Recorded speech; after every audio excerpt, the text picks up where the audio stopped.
você não vai parar.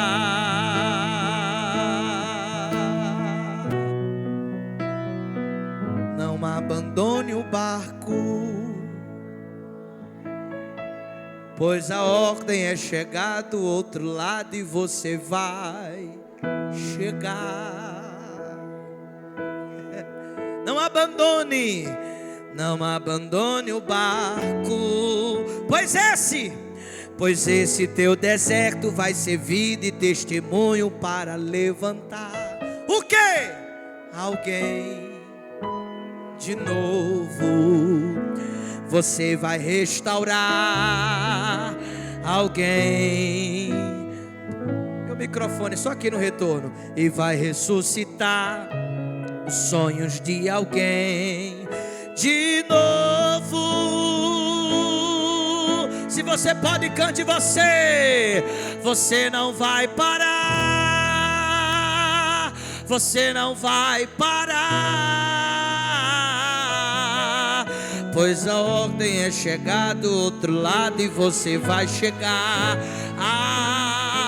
Você não vai. Não, você não vai.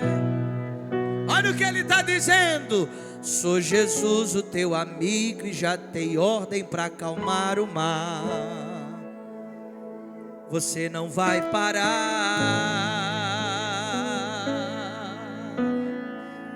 Aleluia.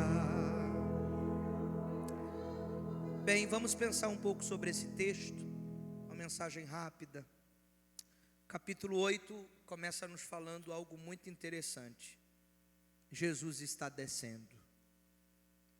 Jesus está descendo de onde, pastor? Jesus está descendo de um monte. E o capítulo 5 vai nos dizer o que é que ele foi fazer nesse monte. O texto diz que ele subiu ao monte para ensinar. Existem momentos que nós precisamos pregar.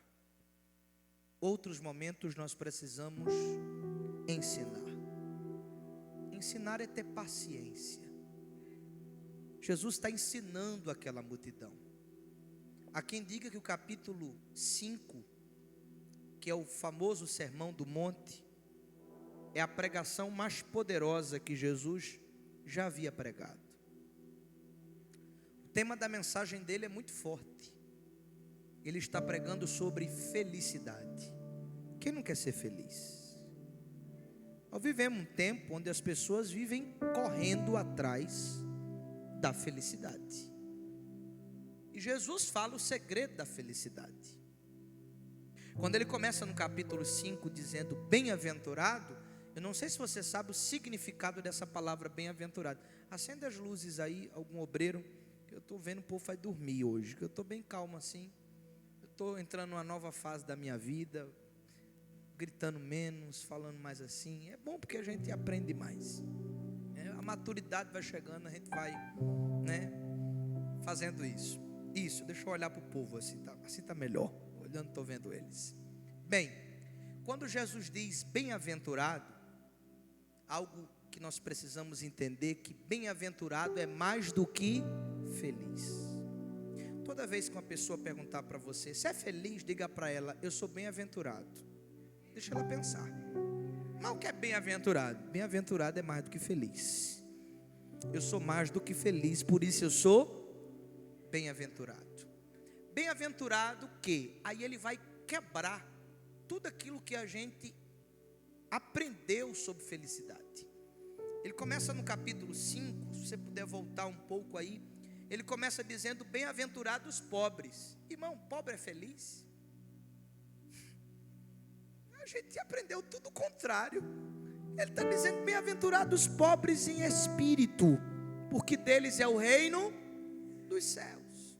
Ele continua, bem-aventurados mansos. Eu já ouvi diversas vezes, até dentro de casa, deixe de ser besta.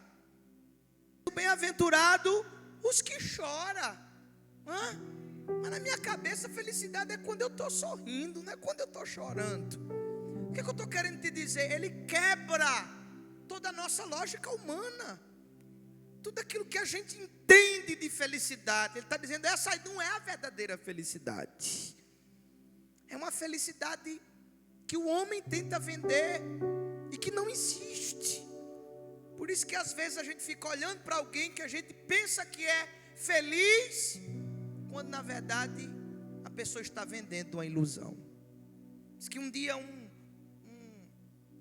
um circo chegou e um palhaço foi até o consultório de um psicólogo e começou a desabafar todas as mágoas e contar. Depois de horas de sessão, o psicólogo já não sabia mais o que fazer com aquele homem. Aí disse, rapaz, faça o seguinte, estão dizendo que tem um palhaço no circo aí, que o cabo é bom. Se você não conseguir se alegrar com ele, não tem nada no mundo que te alegre mais não. Ele olhou o psicólogo e disse, esse é o problema, doutor, é que eu sou o palhaço do circo. Eu sou o que faz todo mundo rir, mas na verdade quem está vivendo uma vida infeliz sou eu. Quem está entendendo até aqui, diga amém.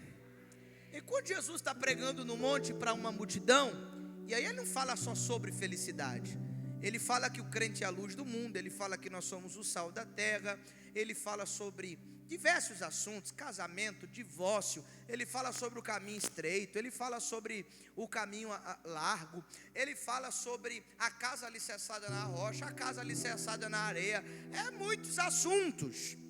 Só que enquanto Jesus está pregando no monte, tem alguém sofrendo dentro de um vale. E quem era essa pessoa que está sofrendo dentro de um vale? Bem, a Bíblia não vai dar o nome, a Bíblia vai dizer apenas que ele era um leproso. E o que era uma pessoa leprosa? Era uma pessoa que contraía uma doença altamente contagiosa, que tirava toda a sensibilidade do corpo, enchia o corpo de ferida e levava a pessoa à morte. Essa enfermidade é conhecida hoje como hanseníase. Essa doença era incurável naquela época. Toda pessoa que era diagnosticada com a lepra, ela tinha que ir para um lugar isolado, chamado de leprosário, e lá existia um vale, onde só ficavam ali as pessoas que eram leprosas. Aqui em Bahia, lá no mutirão, até hoje só tem a casa, né? Lugar chamado leprosário. Pois bem, esse homem estava dentro de um vale, sem perspectiva nenhuma de cura, porque não haviam descoberto nada a respeito daquela enfermidade. Ele não tinha mais esperança nenhuma. E Lucas, que era um médico, falando do mesmo texto, diz que o corpo dele estava tomado de lepra. Ou seja, não existia sequer uma parte do corpo desse homem que a lepra já não tivesse o contaminado. Então ele era alguém sem perspectiva, sem esperança, só esperando a hora da morte chegar. Só que de repente, uma voz entra dentro do vale. Porque só a palavra de Deus tem esse poder e essa autoridade. A palavra de Deus, ela visita quem está no monte, mas visita quem está no vale. Ela alimenta quem está no monte, mas alimenta quem está no vale. Uma palavra ecoa dentro daquele vale, e aquele homem sem entender pergunta: quem é que está falando isso? Que voz é essa que está entrando aqui? Quem é que está pregando? E alguém disse: você não sabe? É Jesus, rapaz, o Messias, Filho de Deus. Ele está pregando aqui no monte, tem uma multidão lá, ouvindo ele. E quando aquele homem ouviu falar de Jesus, o coração dele ficou cheio de esperança, cheio de fé. E a Bíblia diz que ele disse assim: eu vou ter um encontro com ele. E enquanto aquele homem que sabe que não pode subir aquele monte, porque corre o risco de ser apedrejado se alguém o encontrasse na rua, mas ele decide no coração: eu vou ter um encontro com Jesus. Ora, Jesus não andava sozinho, uma multidão seguia, e agora o texto diz que ele está descendo do monte. Eu já contei para você o que ele estava fazendo no monte. Ele está descendo do monte, uma multidão estava acompanhando, os discípulos estão em volta dele. E aqui para nós, Jesus era tão gente, que no meio dos discípulos, você não sabia quem era ele. Não sou eu que estou dizendo, a Bíblia diz que Judas disse assim: eu vou identificar beijando ele. Porque se eu não mostrar para vocês quem é, vocês não vão saber. A roupa dele não era diferente, ele não tinha esse senso de grandeza. Não, Jesus era a gente, como a gente no meio do povo. E quando ele vê aquela multidão e ele não identifica quem é Jesus, ele está dizendo: agora deu para mim. Por quê? Porque eu vim ter um encontro com ele, tem uma multidão descendo, eu não sei quem ele é, o povo vai me matar apedrejado e eu não vou ter um encontro com ele. Que negócio que eu arrumei? Eu vou voltar, ainda dá tempo. Mas aí a fé falou mais alto e ele disse: quer saber de uma coisa? Eu não cheguei até aqui para desistir agora. Eu tenho que arrumar um jeito. Eu aprendi na minha vida que quem não quer dá desculpa, mas quem quer dá um jeito. Pastor, e qual foi o jeito que esse homem encontrou? O jeito foi simples. A Bíblia diz que ele assumiu a sua identidade. E sabe qual era a identidade dele? A identidade dele era um leproso. Não, pastor, ele não era. A identidade dele não era leproso. Ele tinha uma doença chamada lepra. Não, ele assumiu a identidade dele. Ele disse: eu sou um leproso. E a única maneira de ele se aproximar de Jesus é quando ele começa a gritar: imundo, imundo, imundo. Imundo é quem? As pessoas? Não. Imundo é Jesus? Não. Imundo é quem? Ele. Sai da frente, que eu sou imundo. Uau! Enquanto ele grita: imundo, imundo, imundo, as pessoas vão se afastando. E ele vai se aproximando de Jesus. Bem, eu queria trabalhar 3 coisas com vocês aqui, bem rápido. E eu estava anotando ali quando estava preparando o cuscuz com ovo, né, Joelma? E aí eu anotei aqui, ó: as pessoas gostam de amizade de pessoas falsas, mas Jesus gosta de gente verdadeira. Às vezes, para você manter aquela amizade, você tem que viver mascarado. Olha, deixa eu falar uma coisa bem séria aqui com você. Presta atenção. Tem gente, irmão, que ele prefere andar com falso do que com verdadeiro. Nesse mundo que a gente vive hoje, quem ganha mais são os falsos. Quando você é uma pessoa verdadeira, alguém olha e diz assim: eu não gosto de andar com tu não, tu é bocão demais. Tu fala muita coisa, tu não tem controle, tu fere demais os outros, eu não gosto de andar contigo, porque você é verdadeiro. Agora o falso, que está vendo a pessoa se arrebentar, afundar dentro da lama, se acabar perdendo tudo, e ele está falando no ouvido da pessoa o que ela quer ouvir. Você é o máximo, você é o cara, tal. Não, fulano é bom demais a companhia do fulano. Fulano me descontrai, fulano me faz rir, fulano é gente boa, fulano gosta das mesmas coisas que eu gosto. Fulano está te afundando e você não está percebendo isto.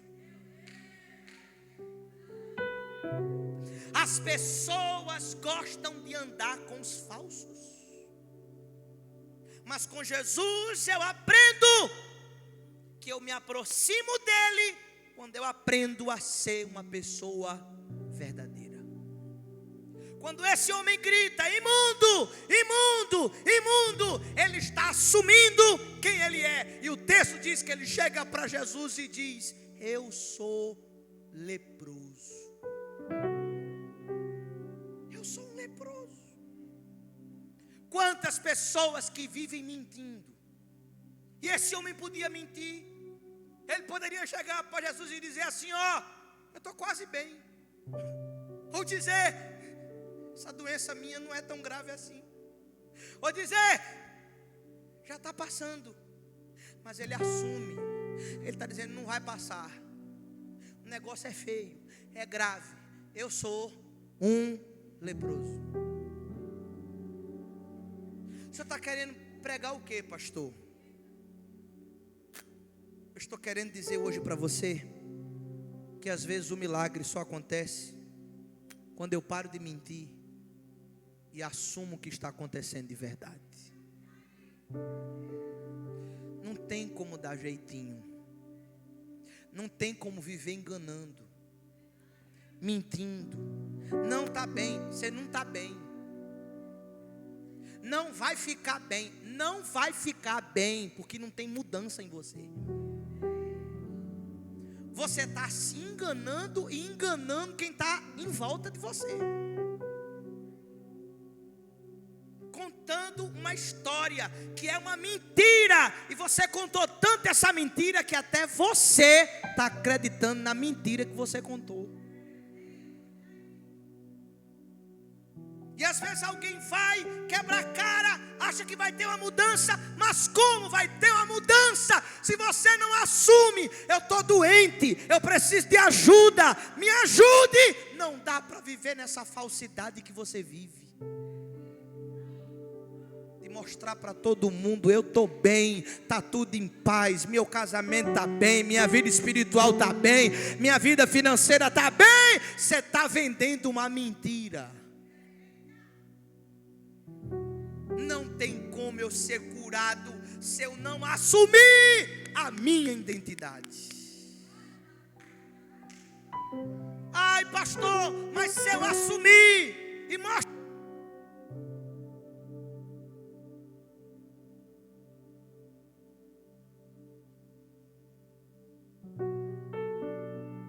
Aleluia. Tá acabando aqui. Deixa eu ver se é esse aqui. Glória a Deus. Pastor, se eu assumir, se eu mostrar mesmo quem eu sou, fica ninguém não. Se eu mostrar, se eu contar, se eu pôr para fora o que eu escondo, fica ninguém não, pastor. Nem os da minha casa vão ficar. Aí eu escrevi algo aqui. Se você não der um glória a Deus, você vai pagar a pizza do irmão que está do seu lado aí. Você está preparado para dar um glória a Deus ou não? É melhor perder a aprovação da multidão do que perder a presença de Jesus. Aleluia. É tanta gente preocupado com a aprovação dos outros. Não, porque eu tenho que fazer, o povo tem que gostar, não, eu tenho que ser elogiado, e a gente fica tão preocupado naquilo que os outros acham, naquilo que o povo vai falar. A gente se preocupa tanto, irmãos, com essa besteira, e a gente esquece de uma coisa, que uma coisa nós não podemos abrir mão, é da presença de Jesus. Eu abro mão da opinião dos outros, eu não abro mão, é da presença dele. Posso falar uma coisa? Posso falar uma coisa?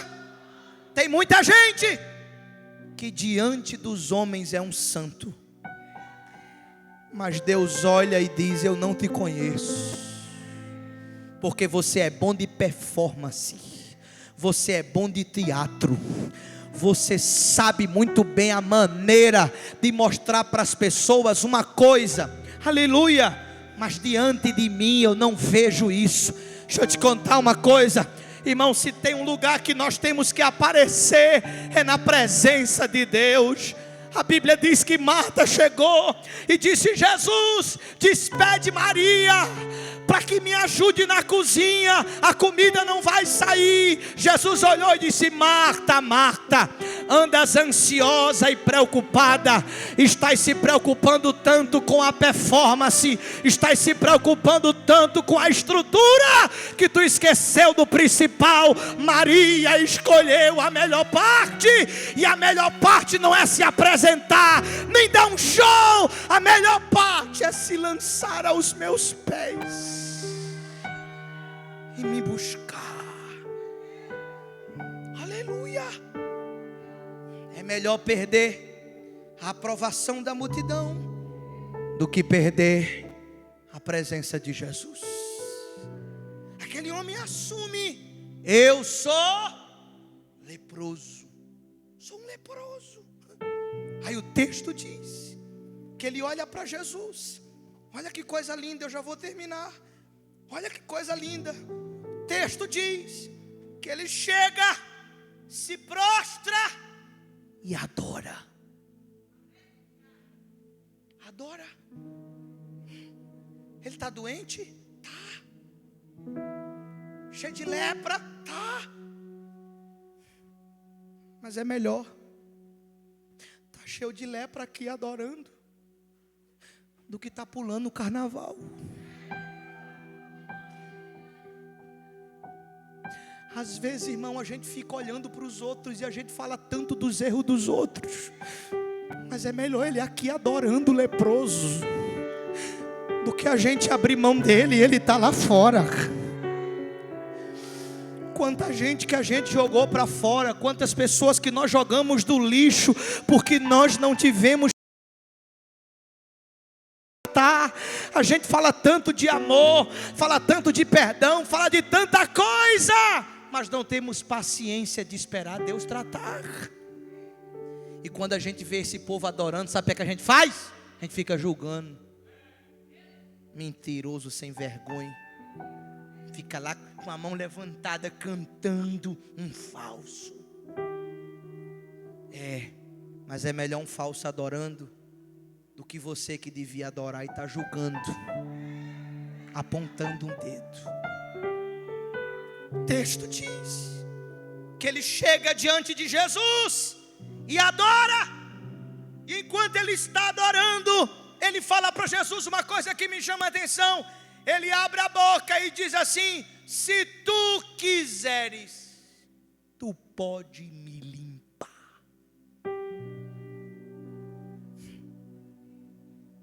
Sabe o que esse homem tem, irmãos? Fé. Esse homem tem o quê? Ele tem o quê? E eu escrevi aqui, em segundo lugar: fé não é impor nada. Fé é você entender: eu preciso me submeter. Tem muita gente que não entendeu ainda o que é fé. Por isso que ele chega no canto, vai dizer que você nunca viu alguém chegou dizendo: eu ordeno, eu decreto, eu determino, vai acontecer porque eu tenho. A fé não impõe, a fé se submete. Ele tem tanta fé, mas ele está dizendo: eu não estou exigindo nada, eu não estou impondo nada, eu não estou adorando como barganha, vou adorar para o Senhor fazer. Eu estou me submetendo e me submeto porque reconheço duas coisas que o Senhor tem. Primeiro, poder. Tu pode o quê? Me limpar. Primeiro, eu reconheço que tu tem poder. Segundo, eu reconheço a tua soberania. É se o Senhor quiser. Se o Senhor quiser, isso trata da soberania de Deus. Não é o que eu quero, é o que Ele quer. E muitas vezes nós estamos trabalhando nisso, porque o que nós queremos é que a nossa vontade prevaleça. E se eu te disser que tem hora que você vai orar para Deus curar e Ele não vai curar, Ele vai levar, porque não é a sua vontade, é a vontade dEle. E se eu te disser que tem hora que você vai orar para Deus abrir a porta e Ele não vai abrir a porta, você vai procurar os defeitos. Meu Deus, será que eu estou em pecado? Será que tem uma coisa errada na minha vida? Pastor, chega aqui, fizeram uma macumba na minha vida. Não tem macumba, coisa nenhuma. é só a vontade dele que está prevalecendo na sua vida. Ele vai fazer se ele não é você que impõe. Ai, pastor, mas eu tenho fé. Eu quero ver, porque a sua fé não impõe, sua fé se submete. Ai, pastor, eu orei, não aconteceu nada. Será que eu não tenho fé? Fé você tem, mas a fé não impõe, a fé se submete. E é isso, irmão, que precisa ser trabalhado dentro de nós. E para ser quebrado isso dentro de nós, às vezes dói tanto. Senhor, se tu quiseres, tu pode me limpar. Deixa eu te contar uma coisa para terminar aqui. O milagre não acontece quando Deus é obrigado. O milagre acontece quando Deus é reconhecido. Fala aí para o seu irmão, diga assim: Deus não é obrigado a nada, mas quando eu reconheço quem Ele é e me submeto à sua vontade, o seu querer é manifestado na minha vida. Eu sei que essa mensagem não é uma mensagem para você sair pulando, dando glória. Sabe por quê? Porque a mensagem que está sendo pregada nos púlpitos hoje é uma mensagem que o homem é o centro, que Deus tem que descer, que Deus tem que fazer a vontade minha, é aquilo que eu quero. E quando eu prego sobre isso, a massa vibra. Por isso que os cultos estão cheios, porque o homem é o centro. Mas eu quero desconstruir isso na sua cabeça. O homem não é e nunca será o centro de nada. Deus é o centro, Deus é a primícia, Deus é tudo. Aleluia! Se tu quiseres, Senhor. Quando você for orar, fala isso: Senhor, eu sei que o Senhor pode curar fulano. Senhor, eu sei que tu pode restaurar fulano. Senhor, eu sei que tu podes abrir aquela porta. Senhor, eu sei que o Senhor pode destravar aquilo. Tu tens poder para isso, mas é se o Senhor quiser. Não é a minha vontade que tem que prevalecer, Senhor. Tu sabe minha vontade, tu sabe meu desejo, tu conhece meu coração, mas eu estou aprendendo a me submeter a tua vontade. Muitas vezes a nossa vontade não é a vontade de... É ou não é? Lembra na tua infância, quando tu era apaixonado por aquela pessoa, que você era doido, você queria casar de todo jeito. O tempo passou, você não casou. Depois de 10, 15 anos, você encontra aquela pessoa na rua, olha para ela e não acredita. Você fala: meu Deus, obrigado pelo livramento que o Senhor me deu, Senhor. Eu estava cego naquela época. Estou dando um exemplo. Você está aí ou foi embora? Aleluia! Lembra de lugares que você brigou para ficar, e Deus dizendo: não é para você ficar, rapaz, aí eu tenho coisa maior para você. Eu quero te levar para lugares maiores. Eu tenho coisas maiores para a sua vida. Oh, irmãos, quantas vezes eu estou brigando com Deus, segurando a corda, e Deus dizendo: solte ela, porque eu tenho coisas maiores para você. Se tu quiseres, Senhor, tu pode me limpar. Eita glória! Aí Jesus olhou para ele e disse assim: eu quero. Diga para o seu irmão: a combinação perfeita é quando a sua vontade está alinhada com a vontade de Deus. Eita glória! Quando a sua vontade está alinhada com a vontade de Deus, não tem capeta, não tem demônio, não tem atraso, não tem feitiçaria, não tem quem entre na frente. Deus manda Satanás arrumar a mala e desaparecer, e diz: quem quer sou eu. Quando eu quero, irmão, eu só quero. Mas quando Deus quer, ninguém segura. Jesus falou: eu quero. Agora vem um lindo, porque ele poderia dizer assim: ó, eu quero ficar limpo. Acabou, está resolvido, levanta e vai embora. Uma palavra de Jesus resolve tudo. Mas o texto diz que Jesus chega e toca naquele homem. Irmãos, tocar no leproso. O que ele mais ouviu ali, em quem estava em volta dele, falou: Jesus, vigia, vigia. Esse cabra está leproso, essa doença aí não é brincadeira. Fala a distância. Não é o homem que se aproxima de Jesus. Jesus vai até onde o homem está. Você está lembrado da mulher do fluxo de sangue? A mulher do fluxo de sangue fez o quê? Tocou em Jesus. Mas esse homem não toca em Jesus porque ele tem consciência. O que eu tenho é tão podre. O que eu tenho é tão contagioso. Eu não posso, a mente dele já estava formada. Eu não posso tocar em ninguém, nem me aproximar de ninguém. Jesus vai lá e quebra todas as travas. Quando ele toca no homem, ele está dizendo: você é gente. Quando ele toca no homem, ele diz: você tem valor. Quando ele toca no homem, ele está dizendo: ei, você ainda pertence a essa comunidade.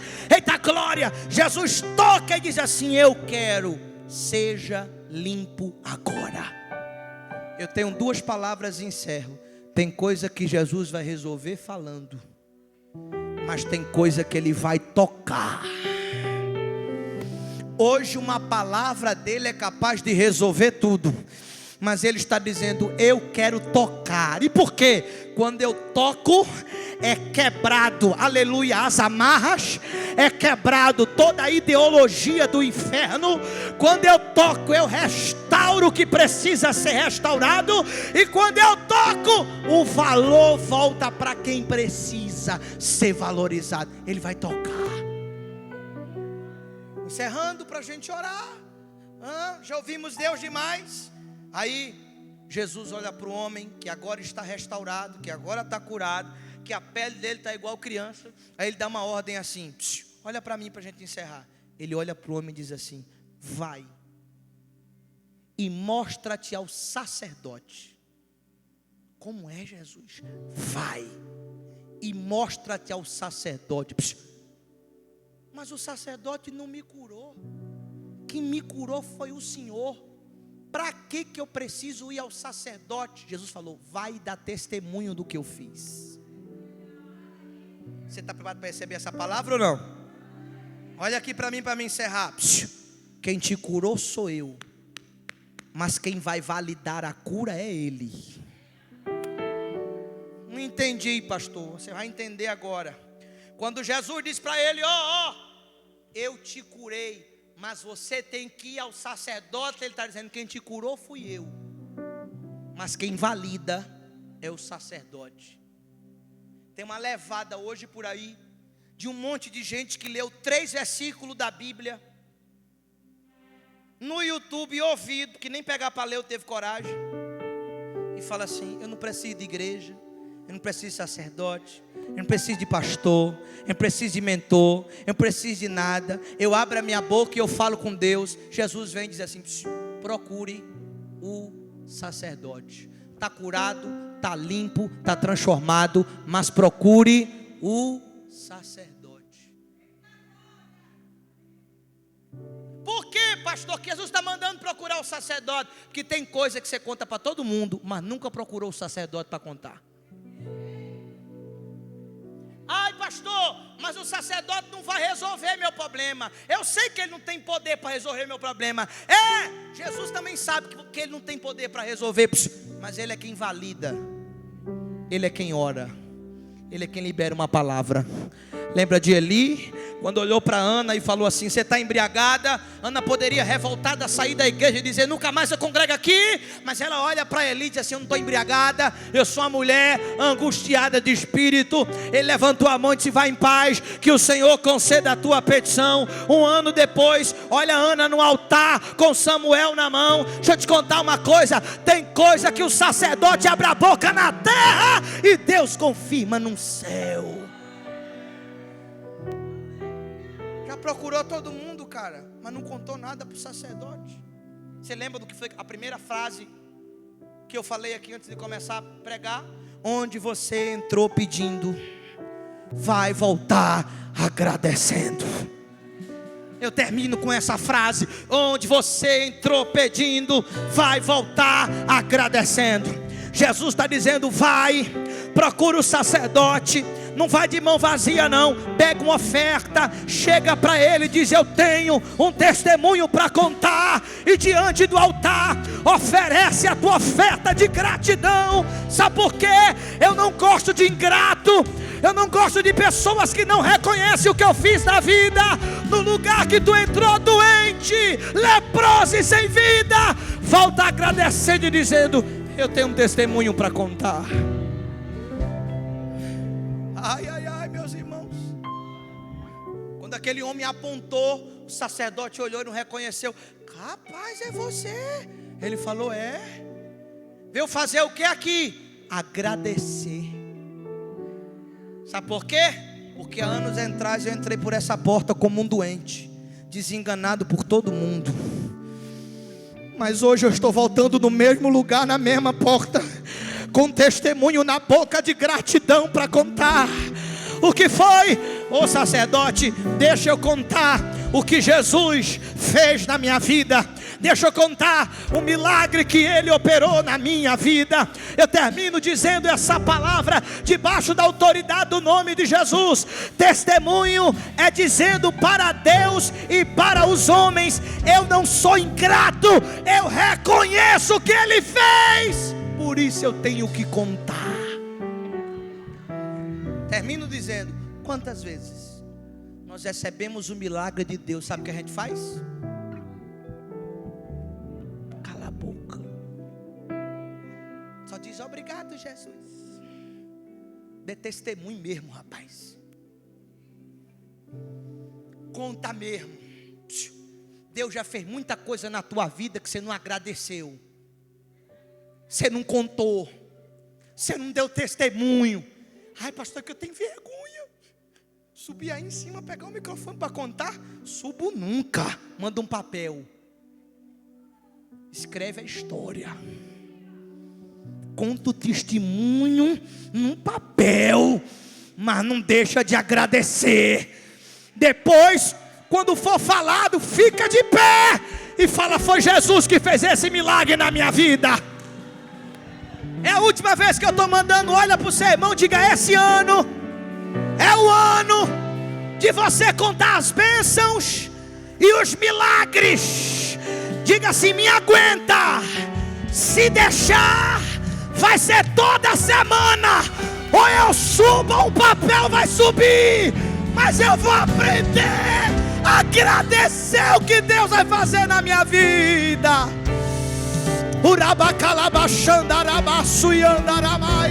Seja grato, reconheça, valide, não deixe cair no esquecimento. Foi choro, foi luta, foi desprezo, tantas coisas aconteceram. Jesus desceu e fez na minha e na tua vida o que nós não merecíamos. E outra, aquele homem não apareceu de mãos vazias. Ele ainda levou uma oferta de gratidão. Meu Deus do céu. Ele está dizendo: eu estou selando o testemunho com uma oferta. A oferta não é troca com Deus.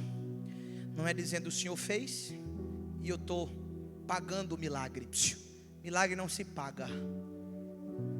Ele está dizendo: está na lei de Moisés. E eu estou pagando o meu voto diante de Deus. Vou liberar uma palavra, você pega se você quiser. Você vai dar oferta de vitórias que Deus vai te dar, que serão valores, se brincar, do que você ganha hoje de salário. É sério, pastor? Você não está entendendo o que eu estou falando. Aleluia. Você pega para a tua vida se você quiser. Não quiser, não pega. Aquele homem está dizendo: está aqui a minha oferta de gratidão. Eu não merecia. Eu estava sentenciado dentro daquele leprosário. Eu ia morrer. Mas uma palavra entrou lá dentro, me arrancou de lá, e eu me lancei aos pés dele, e ele alinhou a vontade dele com aquilo que eu queria ser. Tu crê que o ação de graça vai ser tão grande que vai fechar a rua da tua casa. Tu crê? E nós vamos lá fazer um culto e um barulho. E quando os vizinhos fofoqueiros chegar na tua porta perguntando o que é que vai ter, é uma festa, é um culto. É um culto, é um culto. E meu pastor vai vir hoje aqui, um baixinho, tu vai ver, ele vai pregar aí. E depois que ele pregar, eu ainda vou dar um testemunho. Um testemunho, é? Testemunho de quem, hein? Fica assistindo o culto que tu vai ver. Que o testemunho eu vou contar, e Deus disse que eu tenho que contar para todo mundo ouvir. Quem está entendendo essa palavra? Pastor, eu não creio. O problema é seu. Eu estou pregando para quem recebe. Jesus está me dizendo, ó, não se esconda mais não, porque a partir de agora, uns cultos que vão vir por aí, vai ser 4, 5, 6 te procurando só para dizer, pastor, senta aí um minutinho que eu quero contar uma bênção. Lembra daquele culto de domingo? Rapaz, depois daquele culto tanta coisa aconteceu na minha vida. Você não vai calar mais a boca. Os testemunhos virão para a glória de Deus. Fica de pé para me orar por você. Acho que é um só. Obrigado, Senhor, por esta palavra. Obrigado por ouvir a tua voz. Uma mensagem tão simples, Senhor, mas que tu falastes ao nosso coração. Eu te louvo pelo teu povo que tem fome e sede de ti, que veio esta noite, Senhor, te adorar, buscar a ti, ouvir a tua voz. Que tudo aquilo que foi pregado hoje possa não ficar só aos ouvidos, mas também ao coração.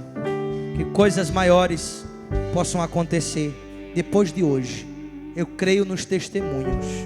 Assim como aquele homem foi enviado até o sacerdote para agradecer, nós voltaremos a este lugar, porque aonde entramos pedindo, vamos voltar agradecendo para a glória de Deus. Quem pode aplaudir ao Senhor?